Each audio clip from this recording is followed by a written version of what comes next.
अब वक्त हो गया कुरुक्षेत्र का। आपको बता दें कि आज राहुल गांधी की न्याय यात्रा आगरा पहुंची और आगरा में उनकी यात्रा में आखिरकार शामिल हुए अखिलेश यादव।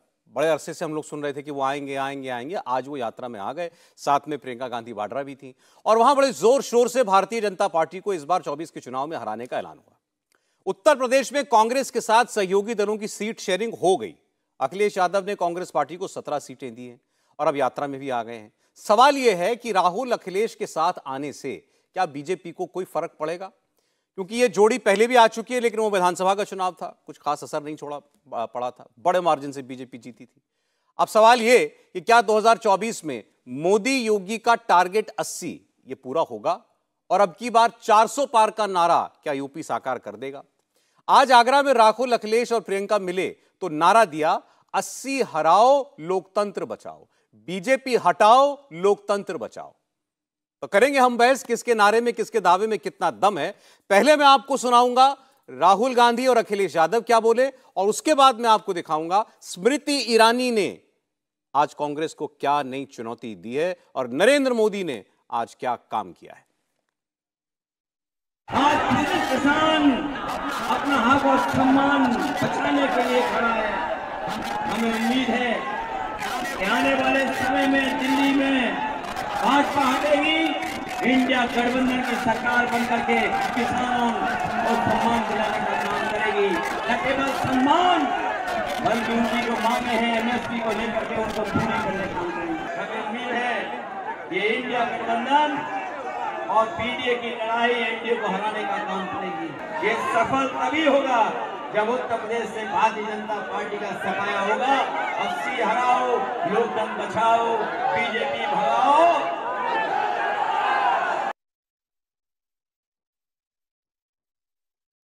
और यात्रा के अंदर से एक नारा आया, एक व्यक्ति आया दौड़ता हुआ, जैसे ये भीड़ है उस भीड़ में से एक व्यक्ति आया दौड़ता हुआ, मेरे सामने खड़ा होकर ऐसे कहता है, राहुल जी मैं जानता हूं आप क्या कर रहे हो। मैंने पूछा भैया बताओ मैं क्या कर रहा हूं।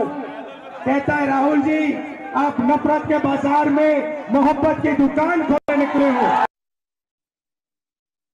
आपने दोनों के नारे सुन लिए, अखिलेश यादव के और राहुल गांधी के। अब मैं आपको स्मृति ईरानी की बात बताता हूं, जिन्होंने 2019 में अमेठी में राहुल गांधी को हराया था। आज उन्होंने कहा कि रायबरेली में, यहां सोनिया गांधी की सीट पर, रायबरेली में 2024 में वो होगा तो जो 2019 में अमेठी में हुआ था। फिर उन्होंने कामदार नामदार का फर्क बताते हुए कहा कि 30 साल से, 3 दशक से ज्यादा से अमेठी में मेडिकल कॉलेज बनने की राह देखते रहे वहां के लोग। जमीन मिल गई लेकिन उस पर गेस्ट हाउस बनवा लिया लोगों ने, अपना अस्पताल नहीं बनाया। फिर इसके बाद वो ये भी कहती हैं कि हम इस बार रायबरेली भी छीनेंगे। और साथ साथ आप सुनिएगा नरेंद्र मोदी की बात, जिन्होंने आज देश के 5 एम्स का लोकार्पण किया है और उसमें से एक रायबरेली एम्स भी है। नामदार और कामदार में फर्क क्या होता है, ये एम्स रायबरेली उसका उत्तम उदाहरण है। मैं उस लोकसभा क्षेत्र की प्रतिनिधि हूं जहां पर वर्षों वर्ष एक नामदार ने जनता का वोट लिया लेकिन वोट के एवज में सेवा नहीं दी। आज मैं उत्तर प्रदेश सरकार और भारत सरकार का विशेष आभार व्यक्त करती हूं अमेठी की सांसद के नाते। अमेठी इस बात का साक्षी है कि आज से 30 साल पहले अमेठी में मेडिकल कॉलेज बनाने का वादा देते हुए नामदारों ने जमीन ली, अपने लिए गेस्ट हाउस बना दिया, लेकिन अमेठी के नौजवानों के लिए एक मेडिकल कॉलेज नहीं बनाया। ये मंच कामदारों का है और कामदारों के इस मंच से भाजपा की एक कार्यकर्ता होने के नाते मैं निश्चित रूप से कह रही हूं कि इस बार रायबरेली में भी वो होगा जो 19 में अमेठी में हुआ। मैंने यूपी के रायबरेली को एम्स की गारंटी दी थी। कांग्रेस के शाही परिवार ने रायबरेली में सिर्फ राजनीति की, काम मोदी ने किया। मैंने रायबरेली एम्स का 5 साल पहले शिलान्यास किया और आज लोकार्पण किया। आपके सेवक ने गारंटी पूरी की। तो दावे दोनों तरफ से भरपूर हुए हैं। आज स्वागत करते हैं मेहमानों का। शहजाद पूनावाला जी बीजेपी से हमारे साथ है। शहजाद जी स्वागत आपका।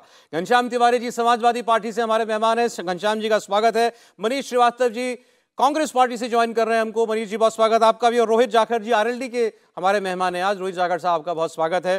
तो शुरुआत जो बातें कही अखिलेश यादव ने और राहुल गांधी ने शहजाद जी उससे करते हैं। 80 हराओ लोकतंत्र बचाओ, भाजपा हराओ लोकतंत्र बचाओ।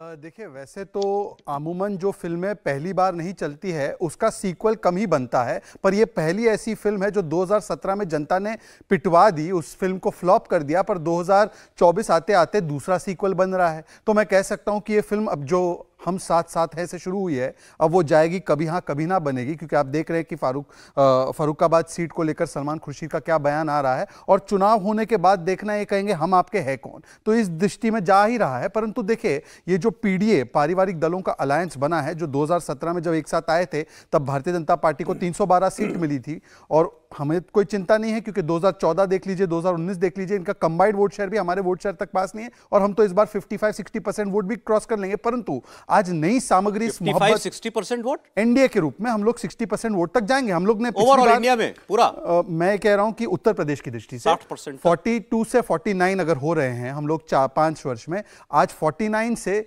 55-60 तक पहुंचने में मुझे लगता है कि कोई दिक्कत नहीं, क्योंकि आज हमारा MY फैक्टर है। मोदी और योगी जिस प्रकार से उत्तर प्रदेश को बीमारू राज्य से निकाला है, जिस प्रकार से 2 एयरपोर्ट 2 एक्सप्रेसवे होते थे, 5 एयरपोर्ट 5 एक्सप्रेसवे, आज जिस प्रकार से अर्थव्यवस्था 6 से दूसरे स्थान पर, 14वें स्थान पर जो ईज ऑफ डूइंग बिजनेस था वो दूसरे स्थान पर आ गए, $1 ट्रिलियन की इकॉनमी, ये सारी चीजें। परंतु 2-3 चीजें मैं आपको त्वरित कह दूं। आज एक नया पॉइंट जुड़ा है इस, वो जैसे कह सकते हैं ना, अभी उन्होंने जो जिक्र किया कि वाराणसी के यूथ नशेड़ी होते हैं, तो old wine in new bottle तो है, परंतु आज थोड़ी सी न्यू वाइन भी मिल गई। और वो न्यू वाइन क्या थी कि आज न्यू वाइन के रूप में पता चलता है, अखिलेश जी कहते हैं 80 हराओ और लोकतंत्र बचाओ, और उसी भाषण के बाद राहुल गांधी कहते हैं, जो अभी तक 73% गिना रहे थे आबादी का, आज उसमें 15% माइनॉरिटी का ऐड करके वो कहते हैं 88% हम लोग जो है एक साथ आ जाएंगे। तो सुन लीजिए कि इसका मतलब क्या है। 80 हराओ मतलब क्या, मतलब बहुसंख्यक समाज को हराओ, और इसी का मतलब क्या है कि वही मोहब्बत की दुकान में नफरत का सामान है। ये वही लोग हैं ना जो राज्य के स्तर पर या राष्ट्र के स्तर पर राम जी का विरोध करते हैं, ये वही लोग हैं ना जो राज्य के स्तर पर या राष्ट्र के स्तर पर सनातन को गाली देते हैं, ये वही लोग हैं ना जो मिलकर राज्य के स्तर पे या राष्ट्र के स्तर पर अगर देखा जाए तो तुष्टीकरण की राजनीति में कौन आगे बढ़ सकता है। वैसे वो कह रहे थे 80 सीट हराओ, आपने उसमें 80% नहीं, एक सेकंड, आप एक बार फिर से अखिलेश जी का बयान एज इट इज चला दीजिए। 80 हराओ 80 हराओ। देखिए, सभी लोग जानते हैं, हम कोई अविज्ञ लोग नहीं है, कि बहुसंख्यक समाज की आबादी कुल मिलाकर 80% के आसपास है। आप बहुत अच्छे प्रवक्ता हैं, आपने उसमें ट्विस्ट ढूंढ लिया है। 80 हराओ, और उसके साथ राहुल गांधी का तुरंत 73% जो कल तक कह रहे थे, आज 88%, मतलब 15% माइनॉरिटी का जोड़ना, इससे साफ संदेश है कि किस प्रकार की आंकड़ों की बात आ गई। तो पहले घनश्याम जी से पूछ लेते हैं। घनश्याम जी, आज तीनों आप लोग साथ आ गए, ये कह रहे हैं old wine in new bottle, और उसके बाद कह रहे हैं 80 हराओ का मतलब यह है कि 80 मेजॉरिटी को हराओ, मेजॉरिटी हिंदू वोटर को हराओ। नमस्कार सौरभ, आपको, दर्शकों को और को पैनलिस्ट को। 3 बातें अहम हैं। पहली बात कि ये 80 या 90 की बात नहीं है। बाबू जगदेव प्रसाद ने बिहार में 100 में 90 हमारा है ये नारा दिया था। तो जो लोग मिलजुल कर कुछ चुनिंदा पूंजीपतियों की क्रोनी कैपिटलिस्ट की पार्टी रह गए हैं, जिसको इन्होंने 14,56,222 करोड़ रुपया चंदा, जिसका एनपीए माफ किया है। आपके दर्शक ध्यान से सुने, 14,56,000 करोड़ भारतीय जनता पार्टी ने माफ किया है। किसका माफ किया? किसानों का माफ किया है, नौजवानों का माफ किया है। क्या 90% जनता का माफ किया है? नहीं, मुट्ठी भर क्रोनी कैपिटलिस्ट का माफ किया है। 10,122 करोड़ जो भारतीय जनता पार्टी को चंदा मिलता है, इलेक्टोरल बॉन्ड से भी मिलता है 2016 से 2022 में, तो किसका मिलता है? किसान का मिलता है, जिसके ऊपर ये ड्रोन से गोली और बमबारी करा रहे हैं, या नौजवान का मिलता है जिसका पेपर लीक करके ये लोग भविष्य बर्बाद कर देते हैं, या उन बेटियों का मिलता है जिसके ऊपर ब्रजभूषण सिंह जैसे लोग हावी होते हैं, या फिर इनका जो बेटी बचाओ नारा है आज गुजरात से लेकर के उत्तर प्रदेश तक रेपिस्ट बचाओ के मोड में दिखाई दे रहा है, उनका उन बेटियों का होता है? नहीं, ये 10,122 करोड़ रुपया जो भारतीय जनता पार्टी को चंदा मिला है, ये घोटालेबाजों का चंदा मिला है। जो ईडी सीबीआई की रिपोर्ट आई है कि जिस तरीके से घोटालेबाजों पर ईडी सीबीआई ने जब दबिश की, तो 335 करोड़ उन लोगों ने भारतीय जनता पार्टी को चंदा दिया। ठीक है घनश्याम जी, 80-90 में से कौन कौन है ये तो ये सोच लीजिए कि 10% वो लोग हैं जो भारतीय जनता पार्टी को लाखों करोड़ का चंदा देते हैं, जिसके चलते प्रधानमंत्री आलिशान गाड़ियों से चलते हैं, लाखों का सूट पहनते हैं। मैं बात पूरी कर लेता हूं। तो 80 हराव का सिंपल मतलब है कि इस देश में जो भी गरीब है, जिसको अपना रोजगार चाहिए, जो महंगाई के दम से पीड़ित है, जो ये चाहता है, जो जानता है कि अगर भारतीय जनता पार्टी दोबारा आई तो सिलेंडर 2000 रुपए का हो जाएगा, पेट्रोल 200 रुपए का हो जाएगा, जो धमकी की राजनीति नहीं चाहता है वो भारतीय जनता पार्टी को हराएगा। अच्छा ठीक है घनश्याम जी, मैं देखिए ओपनिंग रिमार्क्स में किसी को पास कहने के लिए कुछ नहीं है, इसलिए इस तरह की गोलमोल बातें कर रहे हैं। अच्छा ठीक, मैं ओपनिंग रिमार्क्स में नहीं आपको टोकना चाह रहा था, लेकिन आपने जो भी बातें की, जितने भी आरोप लगाए, इसका उत्तर ये शहजाद पूनावाला देंगे, लेकिन फैक्चुअल बात गलत ना हो जाए।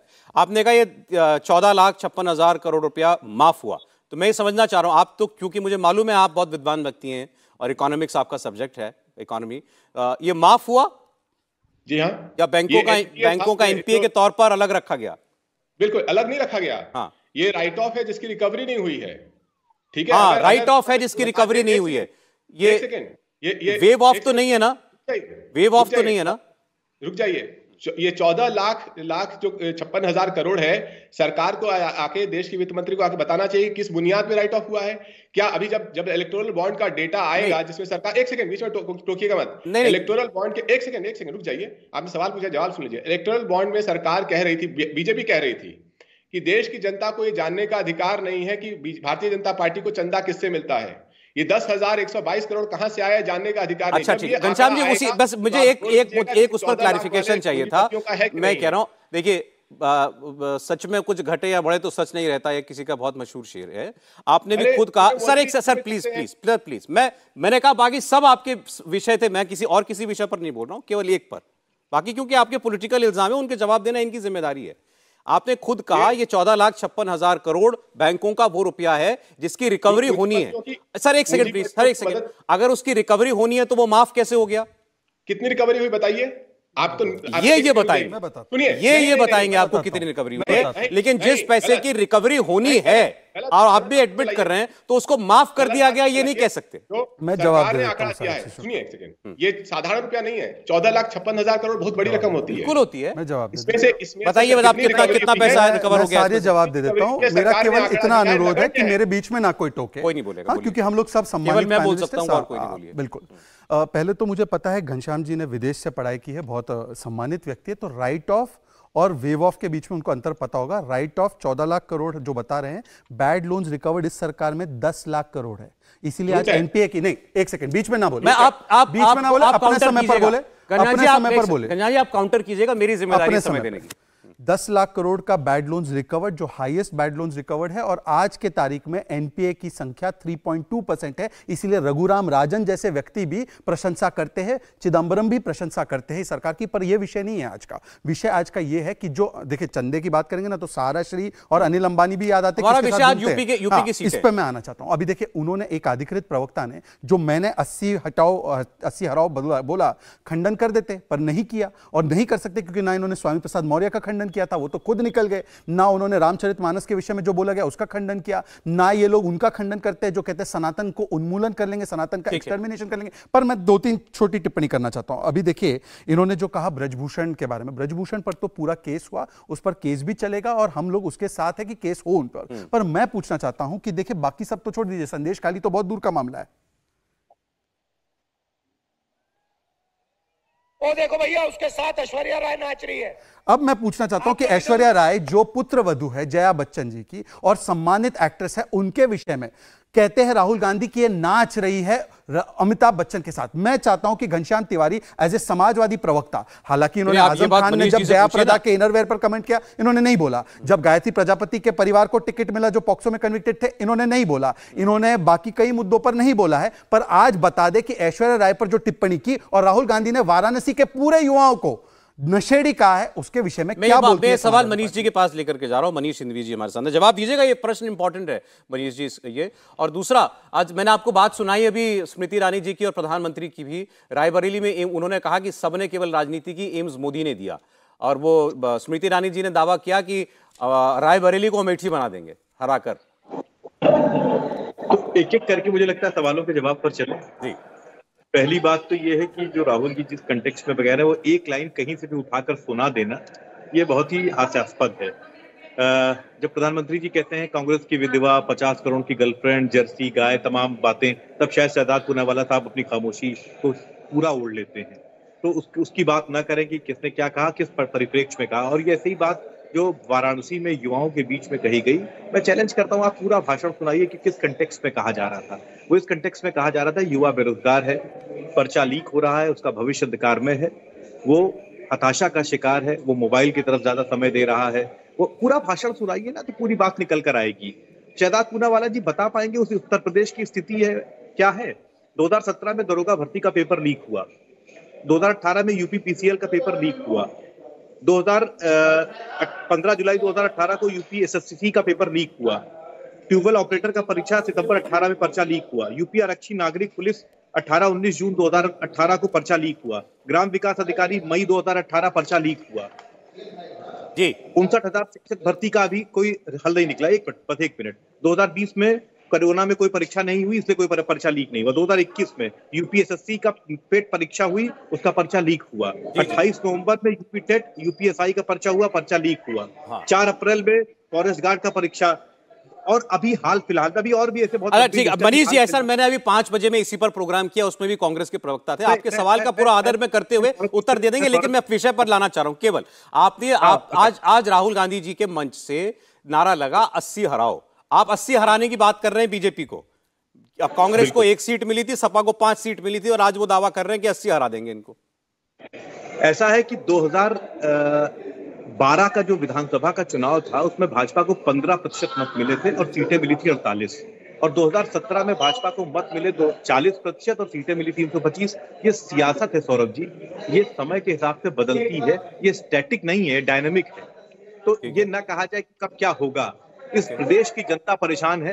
पिछले 3-4 दिनों से लाखों बच्चा सड़क पर बैठा हुआ है लखनऊ और इलाहाबाद में। वो तस्वीरें आप ही लोग दिखा रहे हैं तमाम चैनलों पर। 55 सौरभ जी मेरी बात पूरी हो जाए, 55 लाख बच्चों ने एग्जाम दिया था। आप इमेजिन कर सकते हैं 55 लाख बच्चों ने वो सेंटर पर गए, उनका पैसा खर्च हुआ, उन्होंने शुल्क दिया, और उसके बाद क्या पता चलता है कि परीक्षा का पर्चा लीक हो गया। अच्छा चलिए सर, प्लीज मेरे को ब्रेक लेना, लेकिन उससे पहले मैं चाहता हूं रोहित जी का एक रिएक्शन। रोहित जी देखिए, आज आपकी पार्टी और आपके नेता के ऊपर भी कांग्रेस पार्टी ने तंज किया है कि आप तो दगा दे करके चले गए एनडीए में। आज एक कुछ विजुअल्स जो हैं वो कांग्रेस पार्टी के नेता ने शेयर किए थे कि जो ये तो आपका आरएलडी है, जो असली लोक दल है चौधरी चरण सिंह जी के जमाने से, वो आज राहुल गांधी की यात्रा में शामिल हो गया। सौरभ जी नमस्कार आपको और सभी को। जिस बुद्धिजीवी व्यक्ति ने ये विजुअल्स शेयर किए हैं वो लोग भ्रम फैलाने का प्रयास कर रहे हैं। उस व्यक्ति ने जब श्रद्धेय चौधरी चरण सिंह जी को भारत रत्न मिलने के उपरांत आदरणीय जयंत चौधरी जी ने सदन में बोलना चाहा तो उन्हें चौधरी चरण सिंह जी को भारत रत्न मिलना पसंद नहीं आया। उन्होंने उसका हल्ला मचाया, और उस गरिमामय समय में हल्ला मचाना यह दर्शाता है कि चौधरी चरण सिंह जी को भारत रत्न मिलने पर वो लोग खुश थे या दुखी थे। एक बात। दूसरी बात, जिस की बात वो कर रहे हैं वो एक नाम से कुछ अंश लेके बहुत से संगठन हो सकते हैं। कुछ संगठन चुनाव के नजदीक आके अपनी ब्रांडिंग करते हैं, और जिस संगठन का इन्होंने उल्लेख किया वो 89 के सत्ता संघर्ष में आदरणीय श्रद्धेय चौधरी अजीत सिंह जी को धोखा देने वाले विभीषण थे। तो कुछ भी कह सकते हैं, ठीक है, इनकी बात है, लेकिन हमारा चौधरी साहब की असली लेगेसी आप कह रहे हैं वो आपके पास है। वो सौरभ जी मेरी बात सुन लीजिए। हमारा जो संघर्ष है वो किसान, कमेरे, वंचित, बेरोजगार युवाओं की समस्याओं का निवारण है। हमारे मूल मुद्दे लगातार संघर्षरत हम रहे हैं। अगर आज हम सत्ता पक्ष के साथ जा रहे हैं तो उसमें भी बहुत सी बातें हैं जो सही समय पर आदरणीय राष्ट्रीय अध्यक्ष जी द्वारा बताई जाएंगी सभी को। हम भी बोलेंगे, लेकिन वो सही समय आने दीजिए। आप हमारा और सही समय का इंतजार कर रहे हैं आप। अब तो वो बैठने भी लगे बीजेपी की तरफ में संसद में। सौरभ जी, बहुत जल्द जब औपचारिक पुष्टि हो जाएगी सभी बातें आपके सामने आएंगी। और आज भी जो भर्ती का विषय है उस पे सबसे पहले हमारे विधायकों ने, हमने सबने पार्टी की तरफ से चिट्ठी लिखी मुख्यमंत्री जी को, और आभार इस बात का उन्होंने इसका री एग्जाम करने के लिए सबकी रोहित जी, माफी चाहता हूं, रोक रहा हूं आपको, ब्रेक लेना मजबूरी है मेरी, मैं ब्रेक ले लूं। ठीक है, आपने जो बातें की इनका जवाब भी देना चाह रहे हैं सभी लोग, आता हूं मैं। एक छोटा सा ब्रेक ले ले हम। देखिए, दावा है 80 हराओ, ये सपा और कांग्रेस की तरफ से, और इनका दावा है 80 में 80 100% सीटें जीतना। दावे दोनों तरफ से 100% के हो रहे हैं। लौटते हैं तो देखते हैं किसके दावे में दम है, बात करेंगे। आप देखते रहिए कुरुक्षेत्र।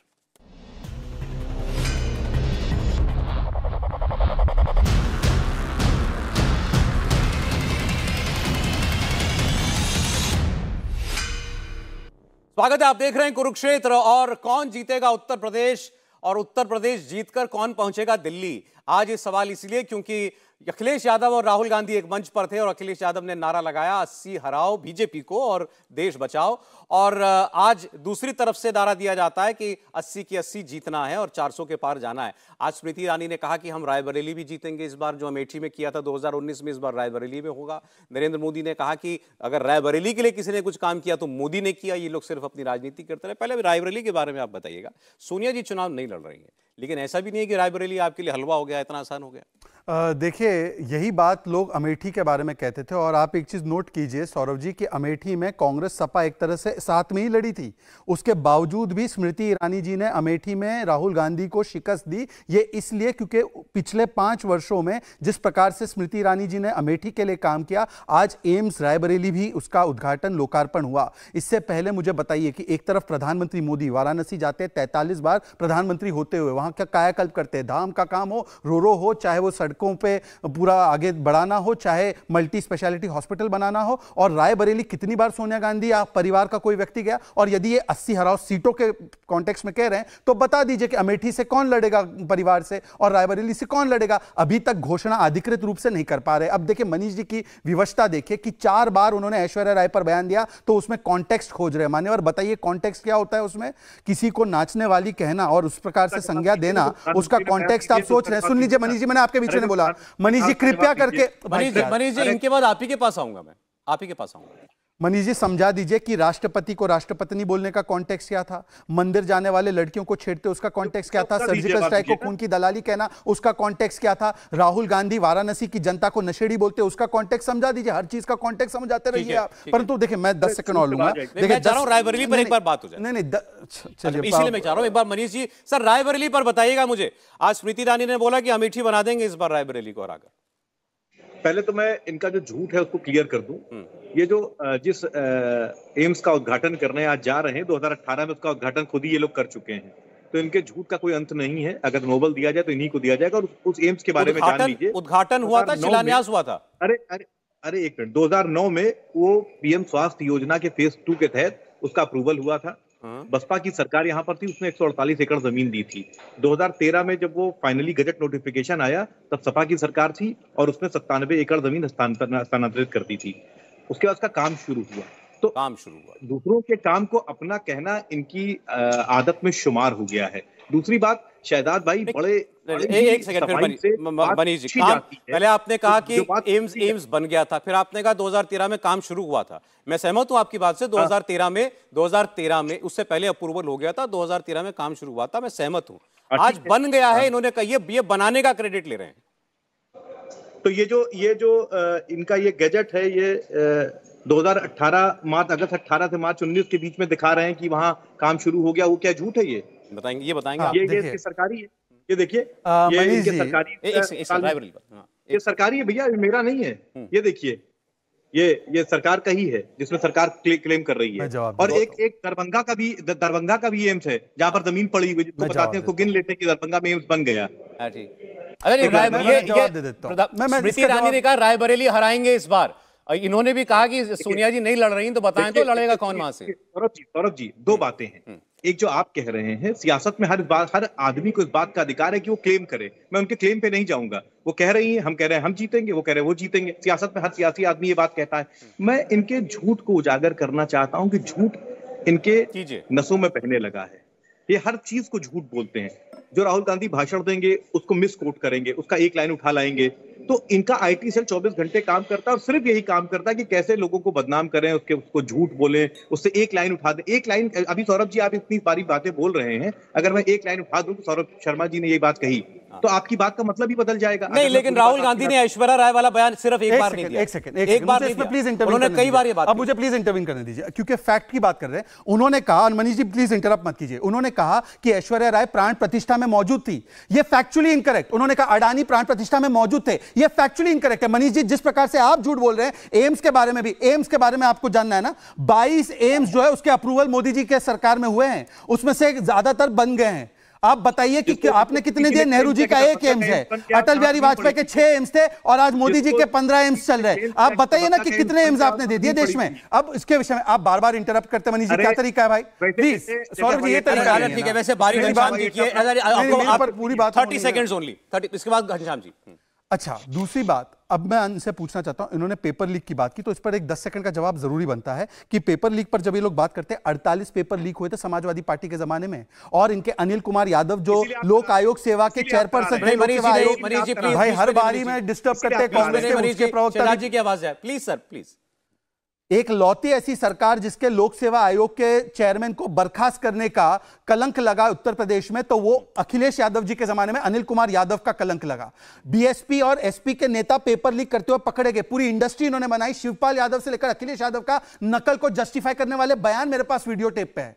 और ये लोग बता रहे हैं जिन लोगों ने इंडस्ट्री बनाई और पेपर लीक माफिया को बढ़ाया। और आपको इतनी चिंता है, राजस्थान में 15 पेपर लीक हुए। कहां थी प्रियंका वाड्रा? राजस्थान के बच्चे लखनऊ तक पहुंचे, आपने उनको एक बारी भी मिलने का काम नहीं किया और इसलिए पेपर लीक के ये पेपर नहीं करा पाए। समाजवादी पार्टी सरकार पेपर नहीं करा पाई। 45 लाख बच्चा बैठा, पेपर लीक हो गया ना आपकी सरकार में भी। मैं आपसे क्या कह रहा हूं कि पेपर लीक होने के बाद जैसे आप बीच में फिर से बोल पड़े। अच्छा, आप कंप्लीट बस शॉर्ट। हाँ, मुझे एक बात बताइए सौरभ जी, पहले कोर्ट में जाकर पेपर को लीक का जो है रद्द करवाना पड़ता था। आज 20 घंटे में जैसे प्रमाण मिला कि पेपर लीक हुआ है, पेपर लीक को वो कैंसिल भी किया और 6 महीने में पेपर हो जाएगा। एसटीएफ की जांच भी बैठा दी और उसमें 244 गिरफ्तार। जैसे इन्होंने जैसे स्मृति ईरानी जी ने कहा कि हम रायबरेली हरा देंगे सोनिया गांधी की सीट जो है, अब ऐसे ये लोग कह रहे हैं हम 80 में 80 हरा देंगे, तो मतलब वाराणसी भी आप लोग मान रहे हैं घनश्याम जी, मतलब मोदी जी को भी हरा देंगे आप लोगों का दावा है? तीन बातें कहूंगा। पहले तो पेपर लीक में 2017 से 2024 तक एक साल ऐसा नहीं है जहां उत्तर प्रदेश के लाखों बच्चे किसी एग्जाम में बैठे हों और पेपर लीक न हुआ हो। जो सरकार 2 करोड़ रोजगार का वादा करती है, अभी सरकारी आंकड़े आए कि 22 करोड़ लोगों ने सरकारी आवेदन भरे और 7 लाख लोगों को रोजगार मिला। ये कोई भी झूठ बोल देंगे। इन्होंने अभी एनपीए वाला झूठ बोल दिया। जो लोकसभा में finance minister of state finance Bhagwat Karad ने कहा था कि कुल मिलाकर के जो एग्रीगेट अमाउंट है 2,04,668 करोड़ का है जो रिकवर्ड अमाउंट है, इन्होंने 10 लाख बोल दिया। मर्जी है, कोई भी आंकड़ा बोल दो कि 44 करोड़ लोगों को मुद्रा लोन दिया है। आपका एक दर्शक नहीं बता पाएगा किसको मिला है, उसे छोड़िए। रायबरेली और अमेठी पे आते हैं। स्मृति ईरानी जी को इतना कॉन्फिडेंस इसलिए है क्योंकि वो कई सालों से ब्रजभूषण शरण सिंह को बचा रही हैं, तो उनको लगता है कि अब उनको भी कोई बचा नहीं आएगा। हो सकता है कि ब्रजभूषण शरण सिंह के लिए कैंपेन भी करें और दोनों मिलकर बनारस में भी कैंपेन करेंगे। जिस सरकार ने बेटी बचाओ नारे को रेपिस्ट बचाओ के मॉडल बना दिया हो, गुजरात में खासकर, वो सरकार के ऊपर बेटियों से कहने के लिए कुछ नहीं है, तो सिंपल खोखला मॉडल है। क्या स्मृति ईरानी बीएचयू गई, बनारस गई, जहां पे आईआईटी बीएचयू की बेटी का रेप हुआ और उसके बाद वो रेपिस्ट 2 महीने तक उत्तर प्रदेश की इस बुलडोजर पुलिस से बचते हुए भारतीय जनता पार्टी के अभियान का हिस्सा रहे? सभी बड़े नेताओं के साथ फोटो है। ये शर्म नाम की चीज भारतीय जनता पार्टी में नहीं है, तो खोखले बयान देते रहो, इसको हरा देंगे, वो अच्छा ठीक है। अब मेरे सवाल का जवाब भी तो दीजिए। अभी आप लोग तो कह रहे हैं हम सारे हरा देंगे, इन्होंने तो रायबरेली कहा केवल। मेरा सवाल आपका, मतलब मैंने पूछा था कि मोदी जी को भी हराएंगे, ये दावा है आपका बनारस में? देखिए, अगर उत्तर प्रदेश के युवा चाहते हैं रोजगार तो मोदी जी को हराएंगे। उत्तर प्रदेश के किसान चाहते हैं कि उनको गोली से कोई ना मारे, उनके ऊपर ड्रोन से फायरिंग ना हो, तो मोदी जी को हराएंगे।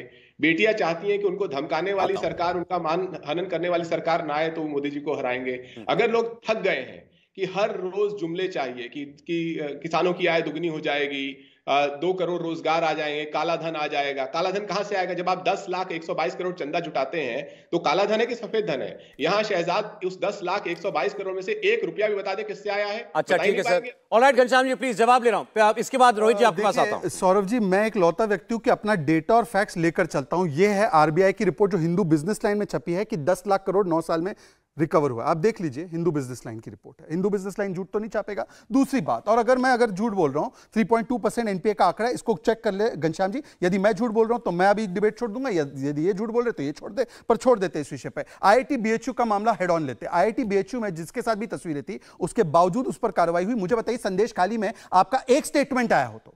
संदेश खाली में शाहजहां शेख 50 दिन से मिसिंग है, वो टीएमसी का कार्डर है, ममता बनर्जी आपकी एलाई है इसलिए, और वोट बैंक का मामला हिंदू महिलाओं के साथ हुआ, अनुसूचित जाति महिलाओं के साथ हुआ, और करने वाला मुसलमान है, तो आप लोगों की बोलती बंद। और पॉक्सो एक्ट में कन्विक्टेड गायत्री प्रजापति के परिवार को टिकट दिया कि नहीं दिया उसके कन्विक्ट होने के बाद? और आजम खान ने जो कहा जयाप्रदा के इनरवेयर पर, घनश्याम तिवारी मैं आपको व्यक्तिगत रूप से मैं आपका सम्मान करता हूं, एक स्टेटमेंट बताइए अखिलेश जी का या आपका कि जयाप्रदा के इनरवेयर पर कमेंट करने वाले पर क्या स्टैंड लिया था आपका? आपकी तो यह स्थिति है कि गठबंधन और मुस्लिम वोट बैंक की मजबूरी में ऐश्वर्या राय, जो ओबीसी समाज से आती है, कर्नाटका से ओबीसी समाज से आने वाली, देश का रोशन करने वाली, पूरे विश्व का मैं अपना नाम रोशन करने वाली उस व्यक्ति को 4 बार गलत बात बोलते राहुल गांधी, और आपके मुंह से एक वाक्य नहीं निकल पाता है। रोहित आपकी स्थिति है। रोहित जी देखिए, मैंने आपसे पहले कहा, कांग्रेस ने कहा आप लोग दगा दे करके चले गए। अच्छा, दूसरी बात और कही जा रही है, अब आपके विरोधी हो गए सपा और कांग्रेस, कि भाई नेता के चले जाने से जनता नहीं चली जाती है, तो जनता हमारे साथ है। चले जयंत चौधरी ने पाला बदल लिया होगा, सीट बदल ली होगी, लेकिन यूपी का किसान, यूपी का जाट हमारे साथ है। ये तो परिणाम बता देंगे कौन किसके साथ है और किसने क्या किया है, ये सर्वविदित है, सब जनता जानती है। और रही बात हमारे ना मुद्दे बदले हैं, ना हमारा संघर्ष बदला है, ना हमारे संघर्ष में कोई कमी कल थी ना आगे आएगी। और हम गए हैं, दगा दे के गए हैं। दगा किसने किसको दी है ये भूतकाल में सर्वविदित है, और दगा देने वाले ये ना कहें कि दगा हमने दी है। नहीं, अरे आपने तो तस्वीर खिंचवा ली थी अखिलेश यादव के साथ, सीटें बट गई थी, उसके बाद आप गए, तो दगाई हुई ना ये तो। अब मैं कह रहा हूं कि अखिलेश यादव जी के साथ जो हमारी बातें हुई थी, जितनी सीटें तय हुई थी, उन सीटों में कंपल्शन क्यों था भाई? कैंडिडेट राष्ट्रीय लोकदल का क्यों नहीं था जब सिंबल राष्ट्रीय लोकदल का था? अच्छा, यही 22 में हुआ, यही निकाय चुनाव में हुआ, अब पुनः ही ये हो रहा था। लगातार कंपल्शन राष्ट्रीय लोकदल का कार्यकर्ता, नेता और वोटर। ये आप आपने बताई ना अंदर की बात कि क्या आप कह रहे हैं जो पूर्व में भूतकाल में दगा आपके साथ हुई? जवाब दीजिएगा सर, आरएलडी पे जवाब दीजिएगा घनश्याम जी। देखिए, 3 बातें हैं। पहले तो मैं रोहित जी को बधाई देता हूं कि मोदी जी के संरक्षण में जाते ही उनसे बड़े बड़े झूठ बोलने लगे हैं। संघर्ष वही है, लेकिन किसानों के ऊपर जब बमबारी होगी तो खुश हंसेंगे, संघर्ष नहीं करेंगे, एक शब्द नहीं बोलेंगे। पहली बात। दूसरी बात, बम कहां गिरा है? दूसरी बार ये कहा ड्रोन से बम गिरा है, बताइए ये इस प्रकार के fact. Complete Ghanshyam ji, last comment का वक्त है मेरे पास, प्लीज कंप्लीट कीजिए। समस्याओं का समाधान संवाद में तुम बम की बात कर रहे हो, कितना संघर्ष किया आपने किसान आंदोलन में, कितने आपने मीटिंग कितनी बार आप खड़े रहे? जो अपने सहयोगियों की जान लेता है, जिन युवाओं को भारतीय जनता पार्टी में भरोसा होता है उनके रोजगार की जान लेता है, और जिन किसानों को भरोसा होता है उनकी जान लेता है। तो इसीलिए रोहित जी ने शुरू में कहा कि वक्त आने पे बताएंगे कि कितनी सीटें। अभी इनको भरोसा नहीं है कि भारतीय जनता पार्टी का ये कह रहे हैं आपसे, ये कह रहे हैं आपसे, हमें भुला ना पाओगे, बड़ी मशहूर गजल है ये की। जी बोलिए। केवल एक वाक्य, क्योंकि किसानों के बारे में झूठ बोले, बमबारी हुई। मुझे बताइए घनश्याम जी, केरला में एपीएमसी और एमएसपी लागू नहीं है, वहां पे क्यों? ठीक, वहां पे क्यों एपीएमसी लागू नहीं है केरला? अच्छा चलिए, ये मुद्दा फिर किसी और रोज। आज हमने यूपी की 80 सीटों की बात की। बहुत धन्यवाद शहजाद पूनावाला, घनश्याम तिवारी, मनीष हिंदवी जी, रोहित जाखड़ जी, बहुत शुक्रिया आपका।